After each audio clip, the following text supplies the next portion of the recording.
Hello guys, in this video I am going to show you how to use the Zoom text function in the Google Chrome application.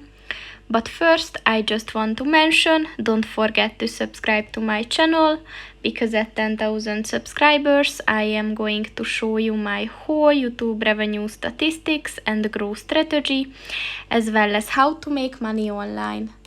Let's jump into it. First of all, open the application on your phone and then click on the three dots at the bottom of the page on the right,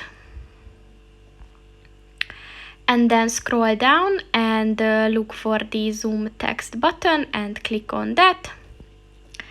And at the top of the page there is a plus and a minus sign, so just click on the plus sign if you want bigger letters, and the minus if you want smaller, and you can just adjust it.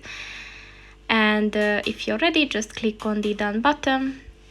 And that's pretty much it for this video, guys. See you in the next one. Goodbye.